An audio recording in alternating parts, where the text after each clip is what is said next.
What's going on, y'all? This is Josh from Hotheadz, and I'm sitting here with Cloudy Conversations, about to get it in.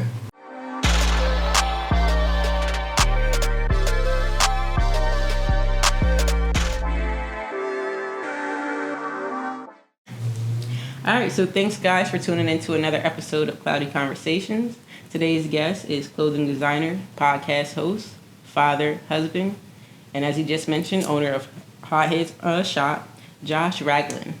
Thanks for sitting down and talking with us today. Of course. For any of the new fans to the platform or anyone who doesn't know about you, how I like to kind of conduct these interviews is to get to know the person behind the brand and then kind of get into, what your plans are for the future and what you got going on now. Gotcha.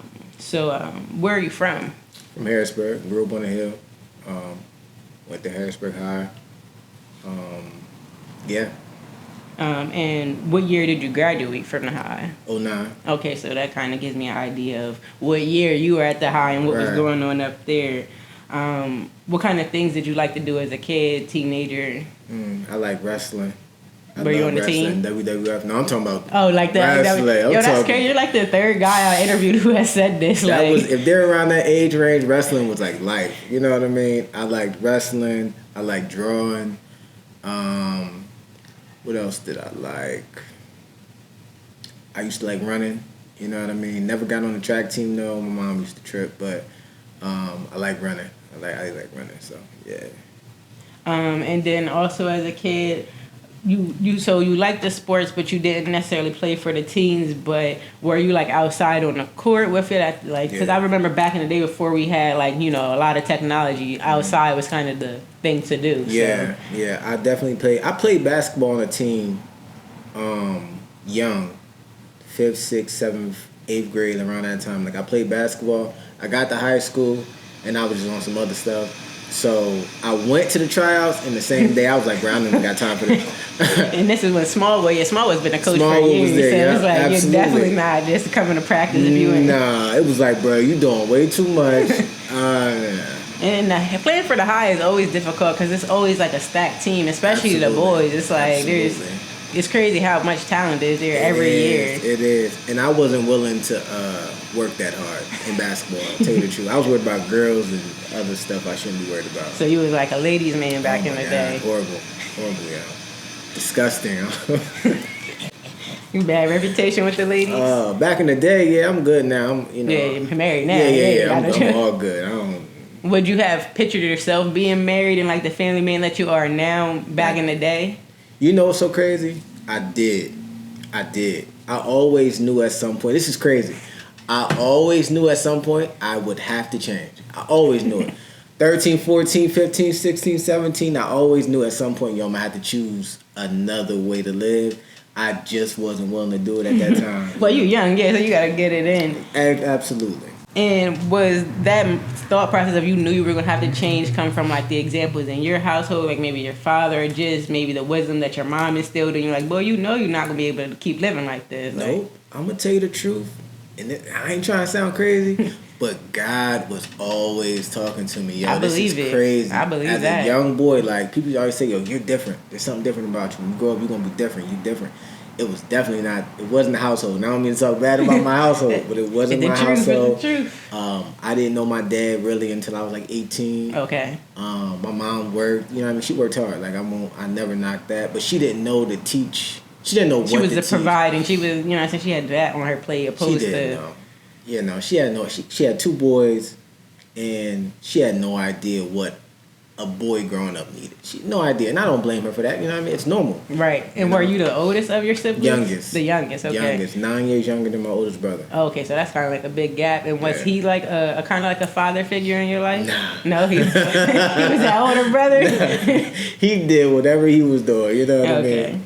And was there any other siblings in the house, or it was just you and your brother just from me your and my mom? brother growing up, yeah. And did you know of any other siblings from your dad, or you just? I knew of them. They're like way older than me now. Okay, so it's like you're really the youngest out of everybody. Yeah. Okay, so you already mentioned that, your brother and you kind of did your own things growing up, and you didn't really know your father until you were about 18. Is that something that kind of harbored you as a child, or it didn't really affect you because you never... I didn't even know it was a thing. Like, I grew up, I was just watching the interview last night, and the dude was like, he asked him, yo, did you ever have, you not having a father in the household, did it affect you? And he was like, nah, nobody had a dad in their household. And it's the truth. None of us had dads. None of my friends had dads in their house, you know? So it wasn't even a normal thing to have a dad. So my mom was just, you know. It was just like, what am I missing? My mom. Yeah. I didn't know, like, I was talking to my cousin once, and he did have that feeling of, like, I wish my dad was, I didn't even know that a dad was really even a thing. Like, it was just like, bro, this is my mom. Like, we like, good. I don't even talk to homie. Like, so, nah. And when you became 18 and you did, you know, speak to him, did you realize maybe it was something that you kind of missed out on, or you was just like, nah, I'm kind of cool? Like, I thank God that he did not raise me. And I don't mean to knock homie, because we cool now, but I became exactly who I wanted to be, and it happened exactly what it should have happened, you know? Matter of fact, I'm going to go back.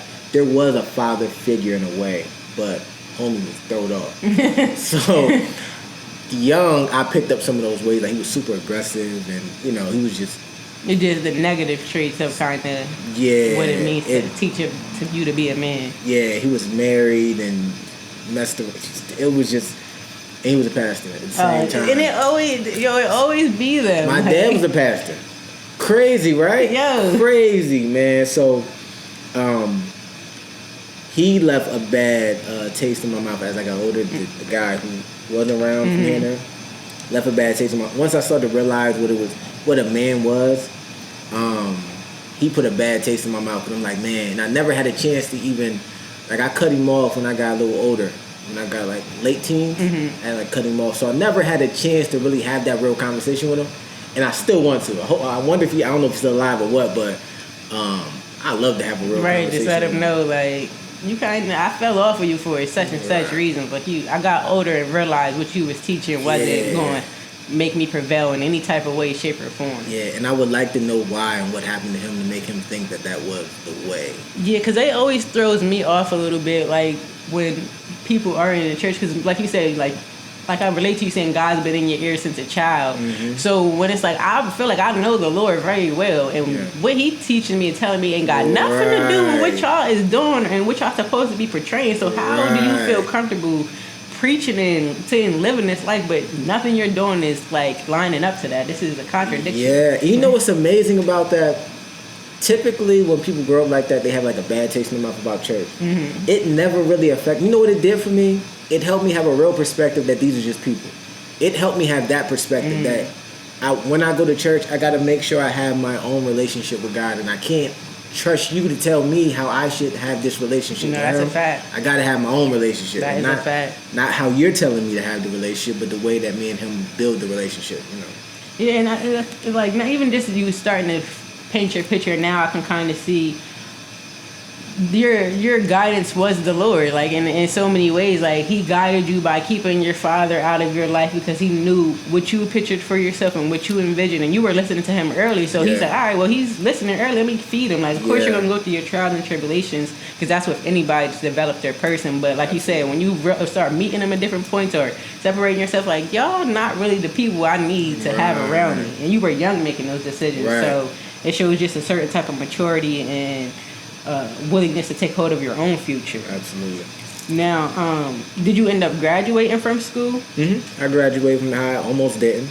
I don't know if you knew, like at the high they had like the credit recovery thing. Did you know that? I'm about to say I wasn't. You didn't go there. You went to at the high. All right, they had this thing called credit recovery. So I never went to school. Like my 9th and 10th grade year, and I was very smart. I've always been a smart person, but I was so wrapped up in the life, you know what I mean? I was so wrapped up in it. And my mom was cool. Like, she was like, yo, if you want to go, you want to go. Because she didn't graduate. She wasn't like, it wasn't like a thing that I had to graduate. So my mom was super laid back. Like, I could have girls in the crib. I could do whatever I want in the house. She just didn't want me to do it outside the house, you know? But I got to a certain age where it was like, Mom, you can't stop me. I'm outside. Yeah, dude, there's nothing you can do. But I graduated. I almost did not graduate. I shouldn't have graduated. I don't even know how I graduated. I'm going to tell you the truth. The day before graduation, I was sitting inside my English class. Shout out to Miss Pirelli. If you hear this, dude, my nigga, yo. I'm sitting in there. She let me sit in the class, and I'm doing, like, the credit recovery stuff. It's basically you just got to take these, like, I don't don't know. Like little test type, yeah, like little project all on type the computer. shit. Yeah, so I'm taking it. It's like, yo, I could not finish it. I'm like, yo, and at the point I'm crazy. Listen, most of it got done. I had girls doing it for me. I knew you was gonna say Most of it got done from that, but it was just one part that I just didn't get done. And I'm sitting in the classroom. Miss Burley come in, and I'm telling you, I'm sitting in the class. Oh my God, I'll never forget this. You taking me back. So I'm sitting in the classroom, and I stopped everything. And I said, God, I promise I'd change my life if you let me get through this, yo. I can't. I was like, I broke down in the classroom. I'm like, yo, I can't not graduate. Like, right, like it ain't like I'm a dumb dude. It's not. There's no way I can't not graduate. And the teacher comes in the classroom. This is a true story. Teacher comes in the classroom. I'm like, Miss Pirelli, I don't know what I'm gonna do, yo. She said, just go down there and see if your tickets is there. I was like, I didn't finish. My tickets can't be there. She's like, just go down there and see if your tickets is there. So I went to the counselor. I didn't even go down there. I went to the counselor. I'm like, yo, I'm trying to figure it out. I can't. He said, it's too late. It's too late. So I went down to the auditorium where they're practicing. I'm in the classroom while they're practicing. So I go down to the auditorium. My tickets is there. When I tell you that next day I was nervous that they wasn't going to my home. Yo, listen, I was sitting like, oh, you got my tickets, but y'all ain't get that assignment, so you better call my name. Man, I was shaking in my boots. They started getting to the R's. I was like, oh no. They called my name. Listen, never hopped up so quick. I was up there dancing, boy. I was like, ooh. I ain't even supposed to be here. I even thought it was to the point where I thought that my diploma, because after you graduate, you walk into the other office and you get your diploma. I'm like, dang, I have the folder.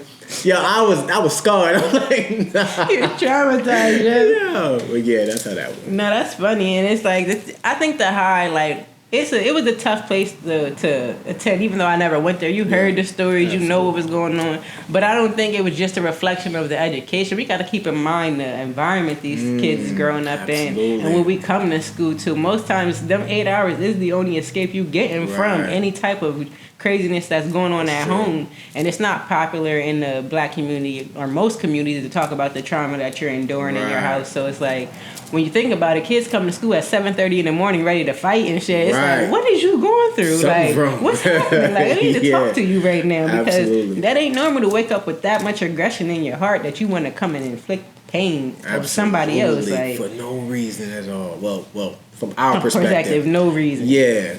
But it took me a long time to get older to start realizing, like, the environment. Because when you grow up in Harrisburg, you're not really understanding, like, yo, we're really locked in the trenches. Like, there's a lot of stuff going on here that should not be going on. Mm-hmm. But to us, this is normal. And it wasn't until I got older and started traveling and realizing, no, that's actually crazy as fuck. Like, y'all not scared right now? They just start shooting what y'all running for. Like, they ain't shooting at us. Like, it's crazy, right? Super crazy. So I definitely understand you mean as far as, like, not thinking you're going to graduate and then getting to that point and just still nervousness because now you're probably thinking, damn, I was kind of bullshitting all this time, but I'm not dumb. Like, why was I playing myself like this? And it's like, you think about it. The product of our environment is real hard to separate ourselves from what is going on daily. Like, yeah. So I definitely get that. Now, as a kid, you did mention like you like to draw and stuff like that. So, did you notice early that you had skills in that, more on the artistic side, or? Yeah, probably around like 7, 8, I started really drawing. By the way, I don't use none of that now. I don't draw at all. Not at all. Not at all. Before you even got there, not even a little bit. I don't draw at all. You know, my wife draws. Yeah, I was gonna say because it's like you got the paint slash. I don't have the patience for it no more. Like all right, put it like this.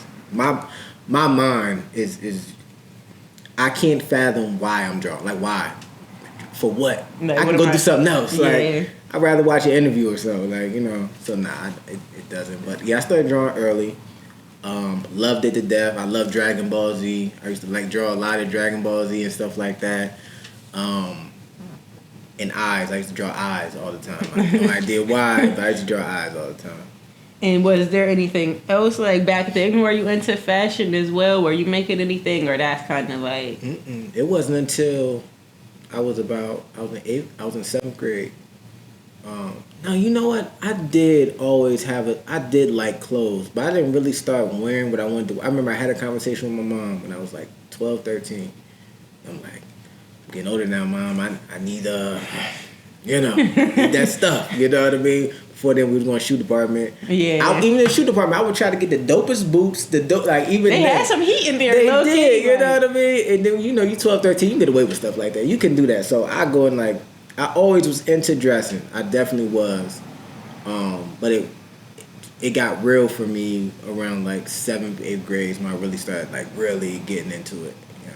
In 7th, 8th grade, or like 14, 15, and that's also around the time you said you were like with the girls and everything. So it's kind of like you had a whole persona of like, were you a pretty boy? Yes. Okay, I'm gonna say because that's what I was getting, like pretty boy vibes. Definitely pretty boy, but I could fight. Listen, you know what I'm saying? But you seem like listen, but I could fight. I was pretty, but I could fight. Were you the type to like antagonize the fight, or you were the friend who was like, oh, they popping off, or I'm coming like? I was the guy who would fight for somebody else. If they getting in a fight, it's like, hold up, bro, I got this. Like, or you talking about my homie? Oh, you gotta see me. Like, I was that guy. I never picked a fight. I was never picking a fight. But you're not going to mess with my guy. Like, or even some. I don't like bullies. I don't like stuff like that. But I've always been a good dude. I've always been a nice guy. Like, I never was picking a fight or messing with people or anything. I was never a bully or nothing like that. But I didn't even want to fight. But I wasn't afraid to fight though. Yeah. You know what I mean? And I knew how to fight. So was there ever a fight that didn't go your way per se? I'm gonna tell you, it was this fight that changed my perception on fights. I'm gonna tell you this. Never forget it. I never forget it. I thought that every fight I got in, we was gonna box and whatever. All right. So check this out. So this was 10th grade, 11th grade. It was one of them grades. First of all, he was like 6'2". But I didn't care. I'm like, dude, bro, I put the hands on. Like, I didn't care. Like, I don't care nothing about your height. I don't care about none of that. What I wasn't prepared for changed me as a fighter for life. I wasn't prepared for being tackled. He played football too. Okay, so I wasn't prepared to be tackled. The only thing he did was tackling. So it wasn't like I got beat up. It was just like, I'm not prepared to stop him. Right, like, yeah, I'm trying to throw my hands and he's trying to toss me around. Right.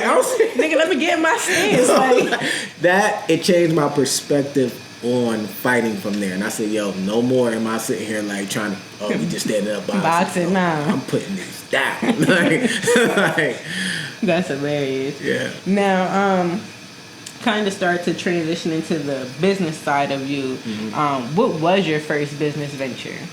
Clothing store. The clothing store. Yeah, when I was 20 or 21, I can't remember, I opened up a store in the Harrisburg Mall. That was my first clothing store. It was called Distinct CS. Was that the one by the food court? That was mine too. But there was one before that. Okay, then. There was one where GameStop is, on the side of GameStop. Yep. Yep, so that was the first one. The one where the soup place used to be. Mm-hmm. That was my first one. The other one by the food court was the second one. And what happened with those businesses? All right, first one, super young, and then I didn't understand business at all. I understood how to get money, and I understood that I wanted to do clothing brand. It wasn't even a clothing brand. I was doing what like Sneaker Villa does, where you get the brands, other brands, and then resell them. I was doing basically what the Villa does, and so first of all, anybody that's interested in anything like that, understand that if you're doubling your money in clothes, you're going to lose eventually. You can't double. It's moving too slow. Especially if you have a storefront or something, it's moving too slow. You got to pay rent, and you're making this double. It's not going to work out well. I didn't understand that. My first month, I made about $10,000. The first month at 21, I was hyped. I'm like, I'm balling. Boy, listen, I blew that bread. I thought it was going to be consistent. It consistently got lower and lower and lower and lower until I had to give it up. And was that a tough point when you came to that realization? Like, when I say tough, listen, I never wanted to work a job again. I already knew that from that point. I'm like, I never want to work a job again, but I had to go back. I knew I had to go back to a job.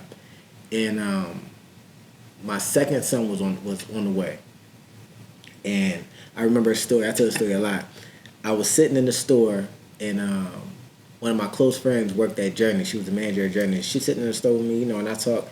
And I was just talking to her about the situation. I'm like, yo, my son on the way. I'm using my bill money to pay the bills at the store, so I'm about to lose my townhouse. Like, I'm down. And I'm 20 or 21. I'm about to lose everything, and I see it happening. And I don't have the understanding on how to stop it. I didn't know how to stop it. I'm like, yo, it's just happening. I don't know what to do.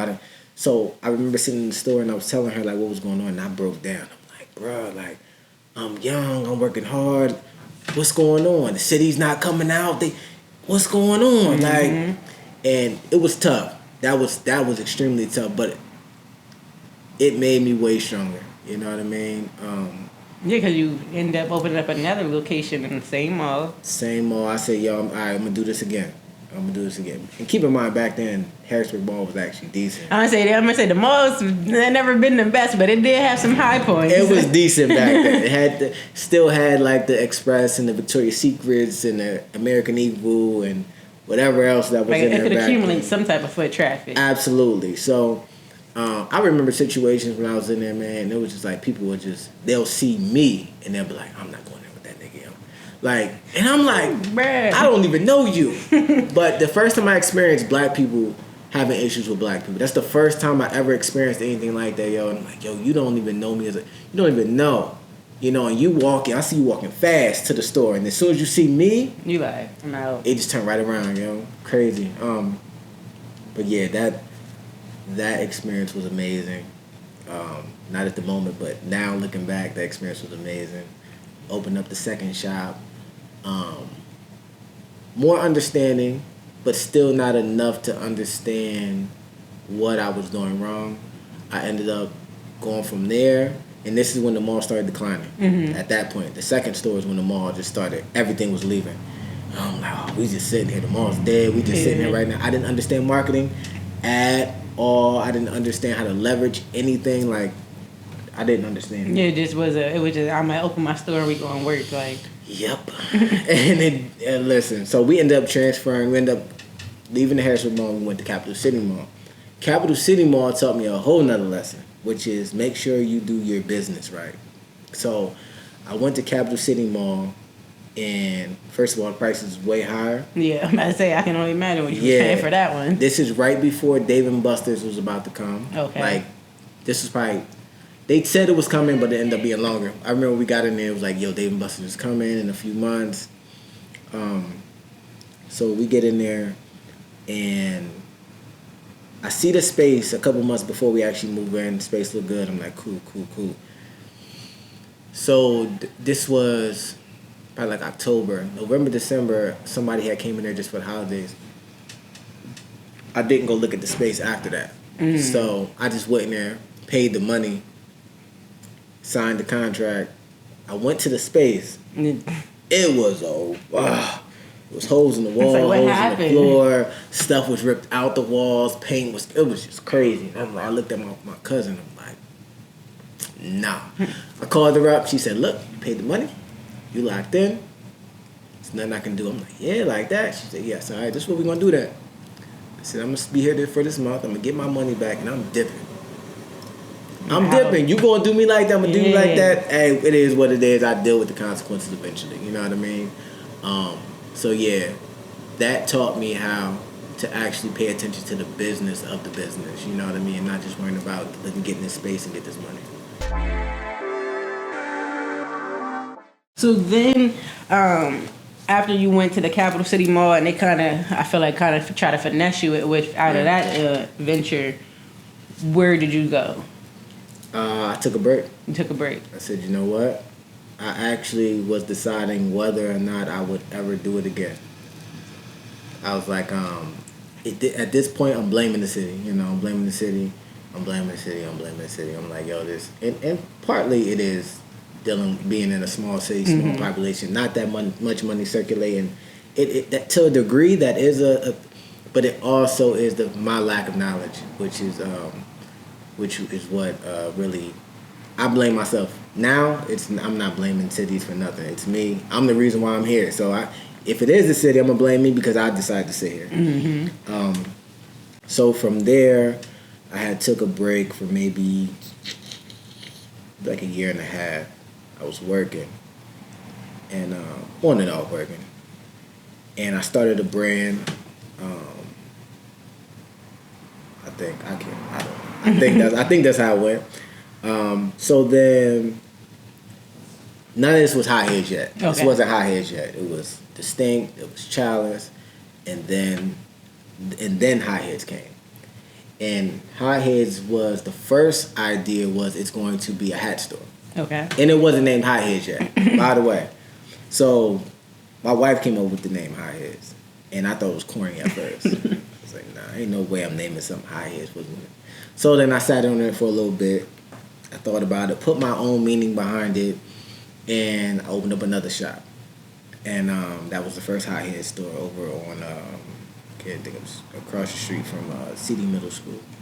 Okay, yeah. Next to GQ. Locust Lane. Yep. So I opened up the store next door to GQ.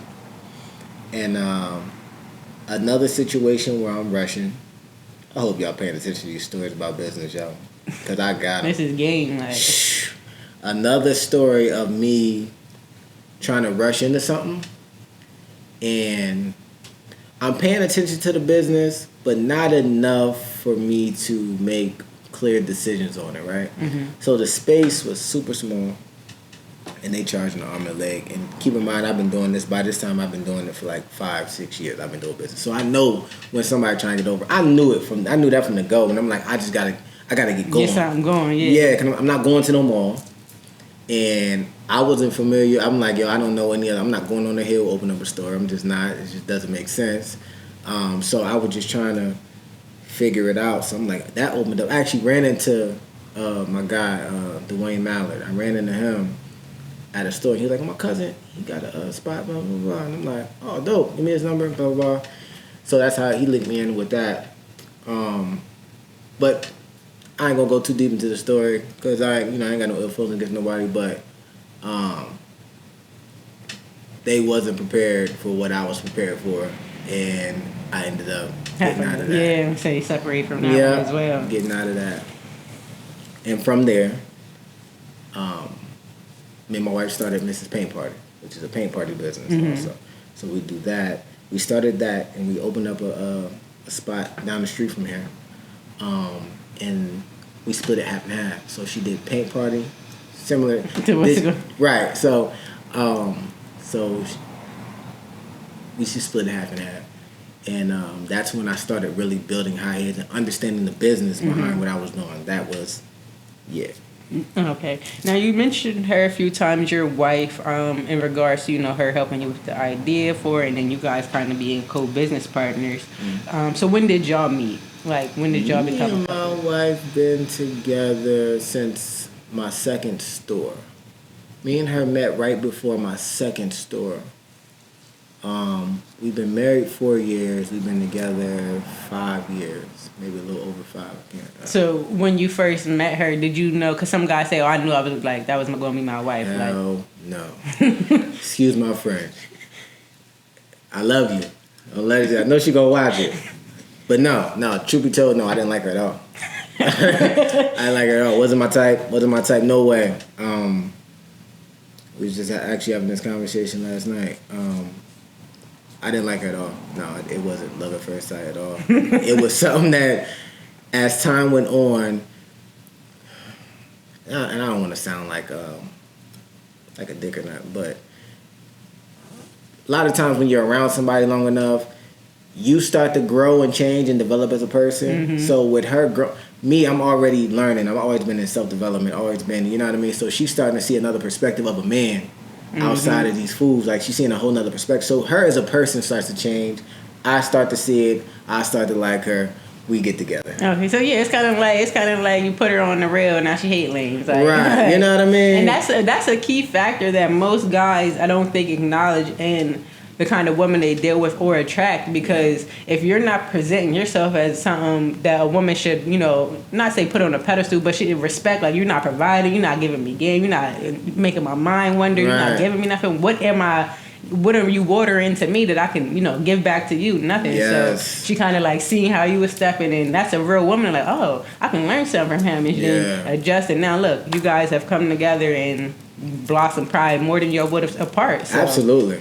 I think that's a dope experience, and not most. Well, I feel like now it's transitioning for people to actually, speak on being married, praising, the relationship. Because back in the day, especially like for celebrities, like, oh no, you're single, you're a sex symbol, like don't let them know. But now, like, I got a wife, like we got a family, we're building together, and that's also helping to change, I think, the perspective of the Black community and the Black family. Yeah. I seen a statistic like last week. I don't know if it was real or not, but it was just saying like the rates has changed, like from when you were kids and there wasn't no fathers in the home, like 9 times out of 10 that's not going to be the circumstance. And even if the mother and father might not be together, the father is still present there, in the kid's life. So I don't know what transition, or if it's just like that generational thing where kids like, I didn't have my dad, but I'm not going to repeat that cycle. But I think that's kind of dope to uplift and continue to push forward. Then when did you become a father? Like, you had kids before her, or? Oh yeah, okay, all right. I'm gonna give you a real conversation. Right? Like I said, I grew up no father, no understanding, no guidance, no nothing. I've been a nigga most of my life. Listen, I don't mean that in a good way. You know what I mean? Mm-hmm. So I have 3 baby moms. Okay. I have 5 kids. One is my wife's daughter. But I have 4 kids to 3 different women. Okay. Got me? My first son was born 3 days after I graduated high school. Okay. So he's 13. He's about to be 13 that month. My second son was born 2014. That was when I was getting out of my first store. And then when me and my wife got together, she wanted more kids. I did not. I was cool with my 2. But she wanted more kids. We ended up having twins. Oh, dang. Dang, more kids for sure. Right. I shouldn't have listened to her. But yeah, we ended up with twins. They're dope though. Get on my nerves, but they dope. So yeah, I forgot the question you asked me. But pretty much I was trying to figure out, when the kids came along, and pretty much the dynamic is how that works. So when you said you had your first kid out of high school, we kind of had like a kid at kind of major pivotal points in business as well. Like coming out of high school, you kind of made that point of wanting to start your business a couple years later. Then after the first store, you had your second son. Yeah. And then when you had the twins, because you said you guys were married pretty much a year after meeting. Yep. Okay, so yeah, that was a quick transition. And then how soon did the kids come after? Probably right after we, no, matter for me. My babies are about to be 4. So around the same time. Yeah. Yep, same time. Dang, so yeah, it's like you have a lot of like high pivotal moments in personal and in business throughout them years, and it's kind of like been a little bit of a roller coaster. But I'm telling you, it's not a good thing. I'm gonna tell y'all straight up, like having kids while you're trying to pursue something is dumb.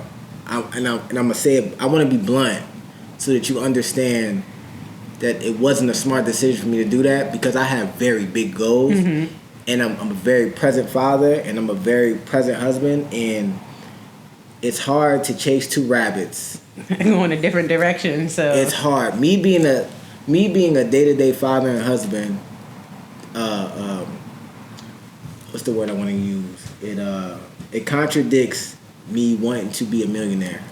And I'm sorry to say it that way, but it is, because I can't give my attention to my kids as much as I want if I'm chasing a business, and I can't give my vice versa. It's a balance, and it's always going to be a balance. But when you think about it, do you feel you do it well?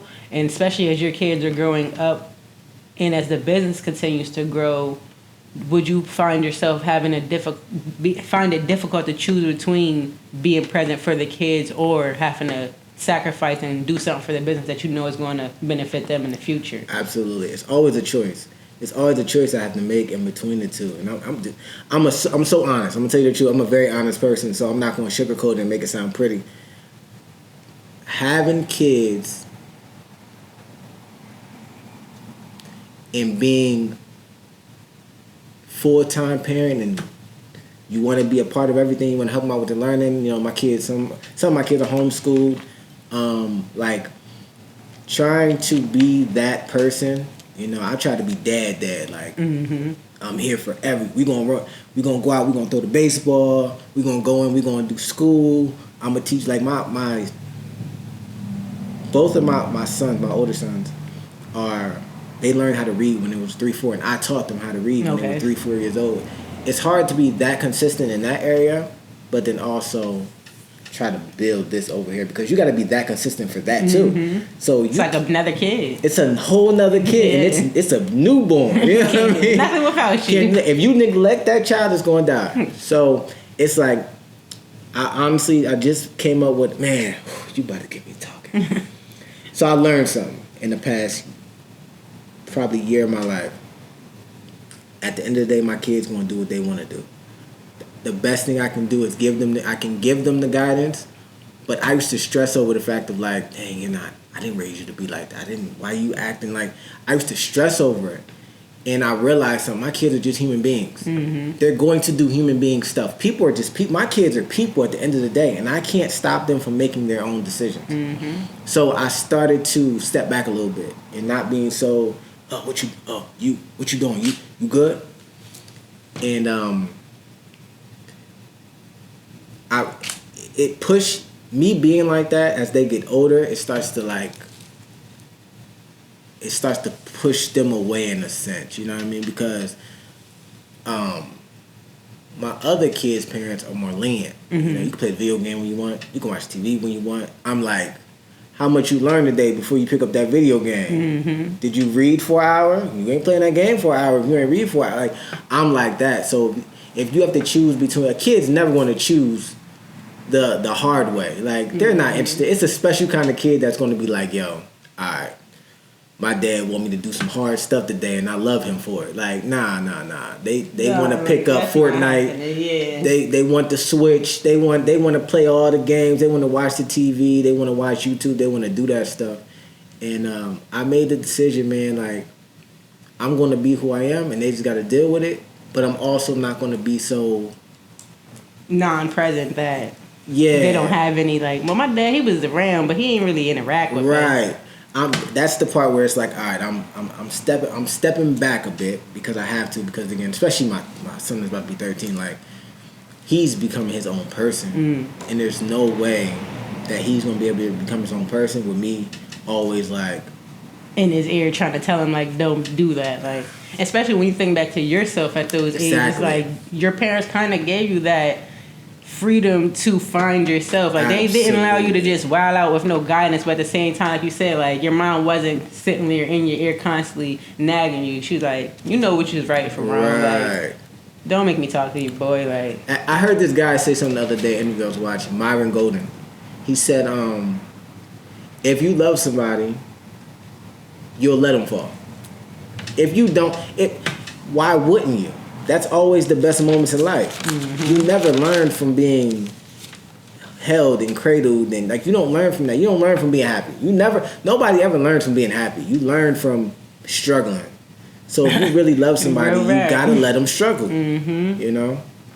And I think that's important, especially like, because most men, like, you're being, like you said, you're being upfront and honest. Most men are in your position where, as a child, they may have made decisions that when they're older, like, okay, I probably was moving a little recklessly. And you don't regret your kid. You don't regret any of the lessons learned. But now you're saying, like, you're molding into that man that you always viewed yourself. So it's a, I think it's like a full circle story. And for you to be so upfront and honest in this interview and just with these questions, period, I think it's going to be very beneficial for mostly the men, especially in the black community, to see an example of someone who's probably been in your position, been through the same things, but it's not over.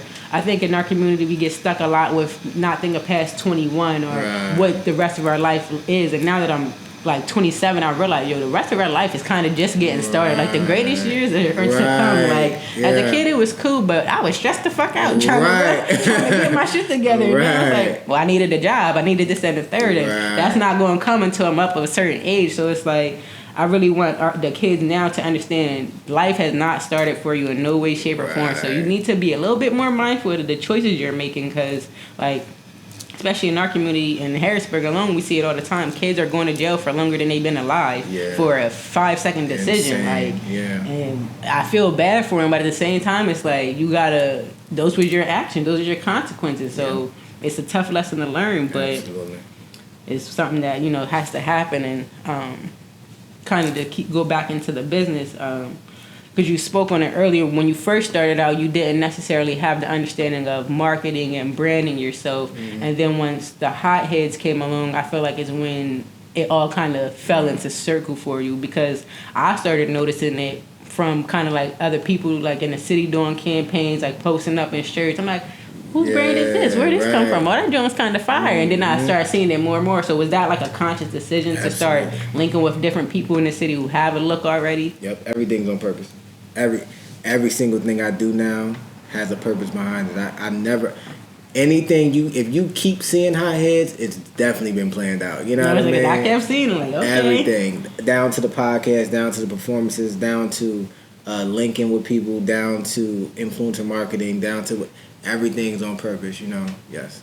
Now, how do you come up with the designs? Because you said you don't draw anymore. So where's the creative process behind the concept with the clothing designs? It depends on what it is. My wife paints. Sometimes I'll take like some things she'll paint, or I get her to paint something, and then I'll put that together like that. Sometimes I'm looking in the comic book, and you may see something. That right there is from a photo shoot, actually. Yeah, I noticed. I'm like, some of these photos I've seen. Yeah, those are real people. Yeah. So some of it, I'll take a photo shoot I do, and I'll turn it into an image. Yeah, like that. Just I don't know. It's pretty much just like whatever inspires you in a sense. Right, that's it. And are you in charge of the full production process, literally from getting the shirt to printing it to putting it on the wall? Unfortunately, yes. I'm ready to get out of that though. So do you have a system to keeping the product in stock? Like, because you're a full-time father, full-time husband, and it's not like the walls are thin with one or two products. Right, so it's like... is there a system? It used to be. Now, no, because I pretty much do appointment only now. So I'm able to manage everything more easier now. So once somebody comes in and shops, I already have an understanding of like what needs to be done, or if I need to switch something out or whatever, versus the store, which was, earlier in the year and last year, the store being open, and then I had to have a system and understanding what's going in and out. But now, no, that's why I like doing an appointment only. Right, and has the appointment only also been like kind of a transition to be more smart business wise from like all them times you just being open and not receiving no traffic, and or more so to help balance the family life? Actually, so I did appointment only before I opened this store. So this wasn't half and half before. It used to be full joint. If you ever seen pictures before, it was full, all clothes and all that type of stuff.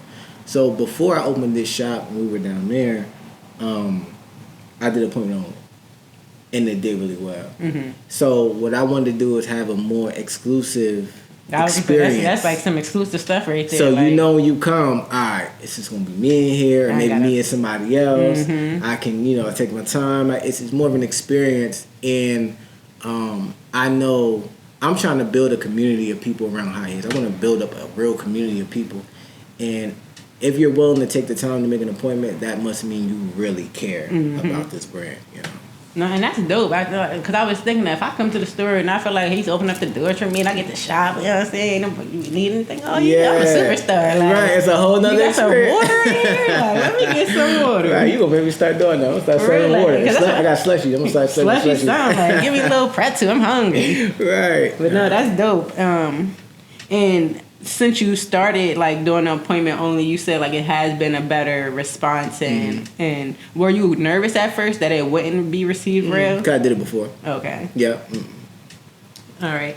Now, do you receive most of your sales from the appointments only, or do you have a high online presence as well? It's pretty equal. Honestly, it's pretty equal. I do influencer marketing, so in that aspect, you can, get it going like that. It's pretty equal. I'm gonna tell you the truth. It's pretty equal. And sometimes some weeks it can be fluctuate, but overall it balances out. Yeah, it's pretty even. That's good. Did you always have an online presence before you kind of this wave, or did that kind of pick up as you started to market yourself more? It's when I started marketing more. Yeah. Now, in addition to the store and the Hotheadz brand itself, you have the podcast and the live performances. Mm-hmm. So when did you decide to transition into those fields? I like this. All right, now listen to this. Listen, this is man. Listen, I'm about to give some game real quick. So I read this book. The guy Myron Golden I was just talking about. It was a book called Boss Moves. Everybody in business needs to get the book Boss Moves. All right. And I also watch him on like podcasts and stuff like that. The importance of building a community. If you have a community, this is like one of the greatest understandings I have in business. If you have a community of people that follow your brand, you'll never have a problem eating, because they're always there, like always there. Mm-hmm. Think about Apple. Think about any big business. It's people that just go to Sheets, never go to any other. Only Sheets. That's their community. You will never even think. It's like, dude, I'm driving past Turkey Hill. I'm driving past Shell. Sheets, I'm going to Sheets. Sheets build a community. Most people don't even know they're in the Sheets community. You know what I mean? Me too. I'm in there. I'm in. Yeah, you're in the Sheets community. You don't even know it. So you think about all the big things, the things you buy consistently. It's because they figure out a way how to put you in their community. Mm-hmm. From the beginning of Hotheadz, I have most of my customer base has been rappers, artists, entrepreneurs. So I said, all right, this is what I'm about to do.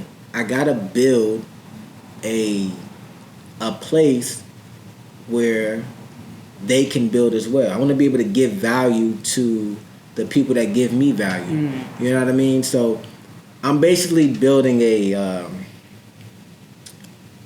it's pretty like much a hub. Right, you know what I mean? So it's like a house, and this house is for us. Mm-hmm. It's for the community. And so everything I do is wrapped around that. The podcast is wrapped around that. The live performances, it's giving them exactly what they want. It's easier to give somebody what they want than it is to give somebody something they don't want. Mm-hmm. I don't have to ask people to come on the podcast. I don't got to ask. People want to be on the podcast. I don't got to ask people to do live performance. They want to be. Yeah. They want it. Artists want a place where they can do their stuff. They want it. Yeah. So it's like, why don't I just build a place for them to do what they do? And my community grows from me doing that. And what has been the response to the segment? Awesome. It's been great. Everybody, I get messages all the time saying how much people are like, man, I've been watching for so long. I'm so proud of you. I look up to you. I learned so much from what you're doing. Like, I get these messages, and when people come in here that's know me or don't know me, I'm gonna tell you people that don't know me, like, man, like what you doing is on a whole nother level, and it's like, yo, I don't understand how you, like, where's the thinking come from? And and people ask me, like, they can sit down and talk. Like, it's really, I didn't see it happening that fast, you know. And for years, I always had a respect. People always respected me because, you know, all the businesses I have, I've always looked out for people. Whether it's like, I'm gonna put your brand in the store, or I'm willing to give you this information, whatever. So people older than me and younger than me respected me for years, and this is sort of a way to keep building the relationships and stuff. And show your appreciation for Absolutely. it. That's definitely dope. And you also do the editing for the show, the posting for the show. Like, you're like really a one-stop shop. Like, I'm trying to get out of it, though. You know what I'm saying? Yeah, I know it's exhausting, but it also has to feel rewarding for you to like wake up and look at like, yo, like I got a whole store. Yeah. I did my third, fourth store, and it's popping. I got a podcast. I got a live performance, and the people are loving it. So it was a lot to get to this point, but it's definitely like gives you more energy to keep pushing and going. Because like you said, eventually you won't be working in the shop. Right. Eventually you'll have a distribution center. Like, absolutely, you're going to be that millionaire. Absolutely. Now, like I just said, you work hard in every aspect of your life. So what do you want your kids to take from seeing you do all these different ventures, even when you fail, and continue to strive again? The motto of Hotheadz: we can do any mother thing. I want them to understand that you can literally do anything you want if you put your mind to it. My kids is around all the time, so they're able to see the process. I was crazy. Just last night, I was laying down and I was like, a lot of people don't realize, even when you get to where you wanted to be, it's not where you want to be, right? I had a moment last night where it was like, I'm still nowhere near where I want to be, right? But I sat back and I remember a couple years ago. Matter of fact, I was looking through text messages, and I seen messages me and my wife was having having between each other. And I'm like, that was our problem a couple years ago? Wow, like. And I'm sitting there like, and we complaining about right now when we are exactly where we wanted to be then now. Like we're kind of blew your mind a little bit. It's crazy. I'm like, oh shoot, we're there. Like right now. But I want my kids to understand that you can literally do anything.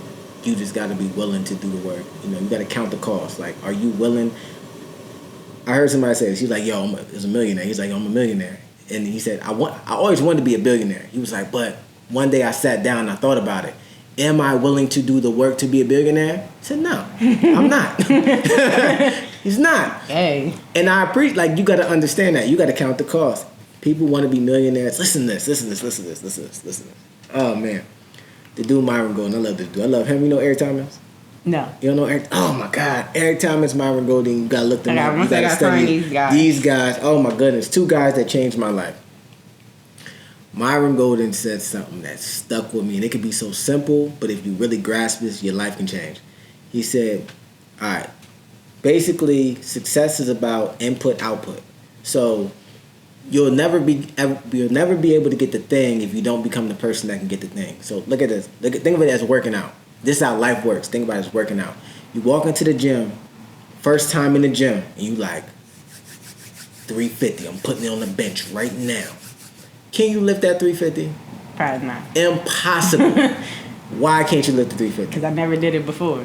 You didn't prepare to lift 350. You didn't even lift 150 yet. I ain't never lift nothing. You got to get to the point. You got to get your body prepared. Mm-hmm. Once you become the thing, you can do the thing. Mm-hmm.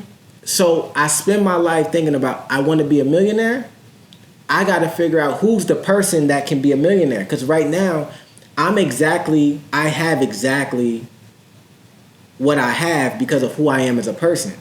It's not that it's not the work I do, it's the person I am. If you become the person, the thing is inevitable. Like you're going to. It's going to come regardless because the person has literally manifested it into reality. Yeah. Now I follow you. I'm right there with you because I have so many examples in my personal life now where I can say like, dang, that really did happen, and I was thinking it would never. Like I can't even fathom that. Yeah. But that's definitely dope. You and your wife, y'all both are like full-time business owners as well as parents and things. So how do you guys keep or make time for just y'all, like to keep the relationship, the marriage fresh with not being so much pressure? Or do y'all both find the joy in the growth that is y'all happy place? All that, actually. So the way we find, she only does paint parties 3 days a week at night. For 2 hours, 3 hours. So they ain't taking out too much. Friday, Saturday, Sunday, she does paint parties. The kids asleep. You know what I mean? I do appointment only. And maybe I'll come in when I want to. I may come in on like a Saturday and open up for a couple hours or something. I might do that. But honestly, we got time. So it's like. And it wasn't that way at first. So we basically created that life. That's one of them things I sat back and I reflected on. Like, I'm able to sit with my kids as long as I want. And bills are paid. And you know what I mean? Like that's different. I sat back and no shade to anybody that works or anything like that. I was talking. I got to a point where I thought like certain people were still like were like full-time entrepreneurs, and I realized most people are not full-time entrepreneurs, and I didn't. So it made me respect it even more. I'm like, dang man, I gotta stop complaining because I'm exactly where I wanted to. I'm exactly where I want to be, and I gotta appreciate the moment. I can't sit here and keep. I'm in a great space right now. You know what I mean? I'm like, man, I get the. If I wanted to, I could wake up when I want to. I don't, but I can wake up when I want to. If I wanted to, my 7-year-old, he's homeschooled. I can say, all right, you ain't going to school for a couple of days, and we going to go somewhere. Like, you know what I mean? Or we're gonna bring the work along, and we going like. The ability to do that, I definitely, I ain't gonna front, I don't appreciate it now enough, you know what I mean? But I need to start appreciating the fact of, dang. But like you said, probably just realize in your mind that you're at that space because you're so used to being in grind mode that when you finally put your head up, you're like, wait a second. Right. When did we get here? That's a real thing. When did we get here? That's a real thing, man, and it really caught me off guard. No, that's definitely a point, because that I kind of had a similar realization for myself when one day I woke up and I'm like, I kind of am a director, a photographer, editor. Like, I know I feel like I still need to build up, but I've been doing mad stuff, so I gotta start thinking of myself in that light in order to continue to be carried in that light. True, because 1,000. It's for us, like, well, for me, I knew I was always going to do something. I just didn't know what it was. So when I found my path, I'm like, all right, this is cool. Like, all right, I'm going to push my all into it. But then I wasn't comfortable with speaking my greatness. I wasn't comfortable with saying, like, I'm good, or I know I'm going to be good, without having nothing behind it. But just knowing, like, I'm telling y'all, God told me. Like, it's like he's going to, I'm telling y'all, please get down. Because when y'all see the end product, I'm like, yo, she wasn't lying. I'm like, and you're dope at this. I'm going to tell you the truth. I didn't expect you to be this good. That's like, everybody keeps saying. I keep telling them. Like, I'm you're dope cold. at Like, this. I'm cold. Like, it's going to happen. Yeah, like the way you're flowing with it, like, that's dope. Like, I'm talking and you're, first of all, I'm sorry, I'm do you think? You know, I do this too. So I'm like, I see it from probably a different perspective. Like, it's hard. You can respect, you know what I'm saying? respect, it's not that easy to me say something to you and you able to restate it and then come up with another conversation. And flow, like that we're literally just talking. Right. Like these, I'm like, I told you we sat on the program like an hour conversation. Right. You're like, an hour, like, nah, we're really about to sit here and talk, and I'm going to inflict questions that's going to make you want to keep coming out of it. And I always had that ability, but like I said, before it all came to clue, I never knew why I was good at certain things and how it was going to transition into a overall hub. But then when I found that out, I'm like, yo, God is so funny, yo. Like, he is one of the funniest people I ever met. Hey, yo, I'm about to interview her next. I said we gonna save my story for you, for yours. I did just have a few more questions to wrap it up. Now, like we said, we just touched on a lot that you've accomplished, and you coming to the point where you realize you kind of are where you wanted to work to be. Yeah. When you think back to probably when you lost your first store, when everything wasn't going to how you were planned, what is something that you would tell yourself in that moment? Like, you're here now, but if you can go back to when you lost that store, what would you say to yourself? Love it. That's what I would say. Love this moment. This moment, I didn't understand back then. All right.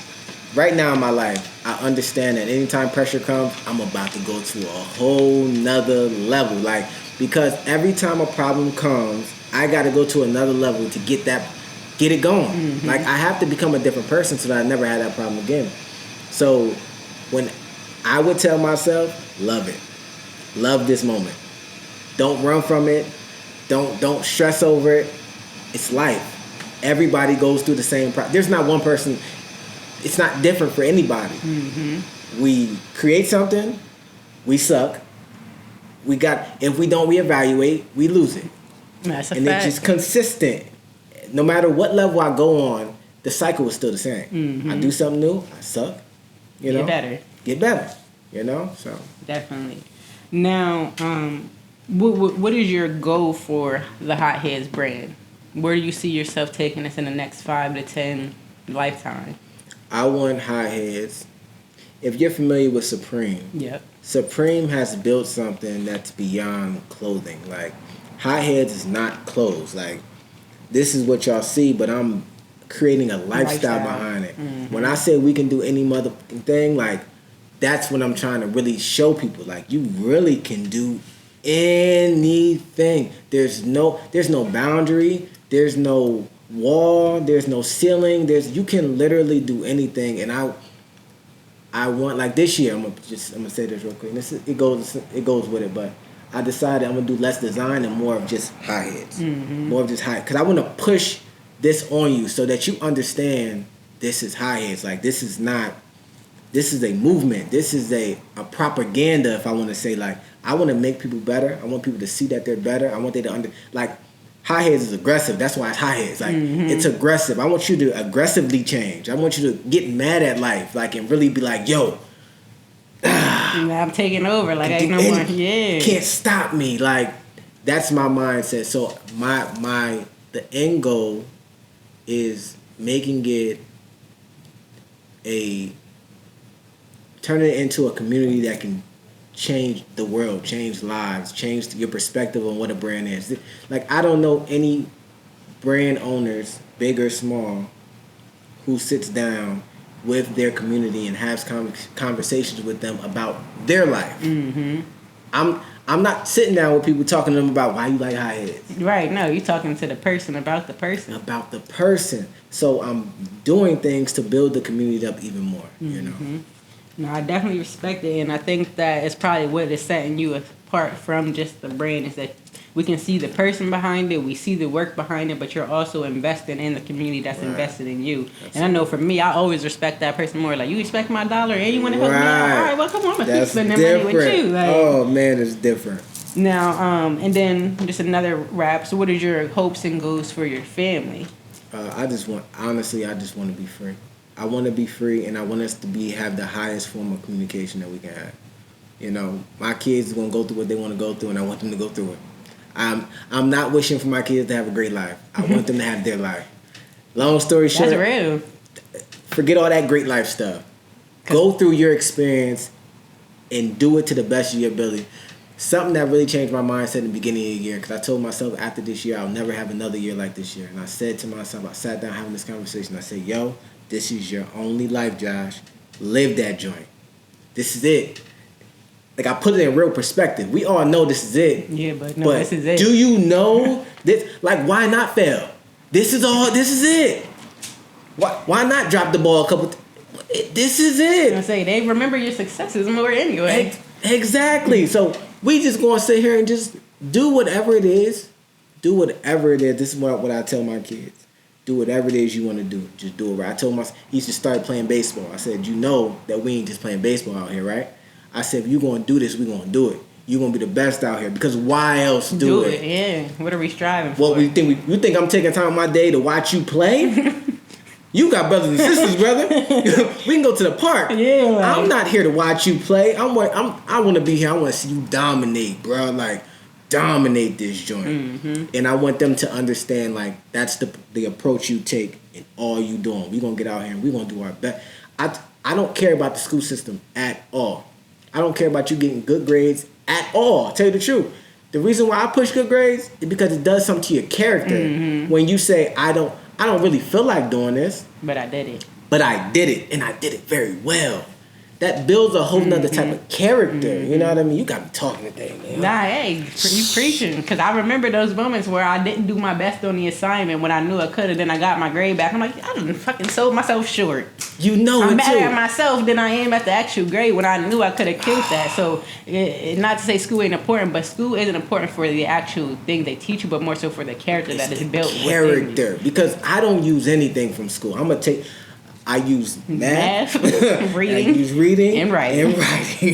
That are the only three things I use. And I didn't do none of those really in school. I did it after school. I knew to read, but in school I didn't read a book until I graduated high school. I'm gonna say, school will only become more beneficial if they teach us the things we actually need to know, as far as balancing the business sheet, doing our taxes, things like that. Life skills. Yeah. Like, man, emotional management, like shit that actually affects why kids is coming in here shooting up the fucking school. Right. Like, they doing everything but that. I'm like, what, adjectives? Adverbs? The fuck is that? Go to work. Hey, look, get them adverbs together, bro. Like, dude, I don't even know. Use adverb. What is an adverb? I still don't know. The English language is probably one of the most confusing languages I ever thought about. Why we got all these different things? That mean the same shit. Like, yeah. Nah, for real, that makes me so angry. But I definitely enjoyed this conversation with you. You've helped enlighten me, and put a different type of motivation behind. Because I like linking with people who are like-minded and understand what it's like to believe in yourself. And like I said, now I don't feel weird when I say, like, no, I'm like the GOAT. Right, exactly. Like, what you do to be the GOAT? I existed, nigga. I done did some shit like GOAT. I did it. Like, so I respect that. Definitely tell the people where to find you, all the official Hothead gears.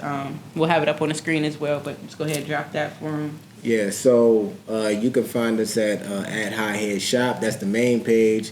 Hotheadz Times Podcast. That's the podcast page. Hotheadz Live. That's the page with the lives and the performances and stuff like that.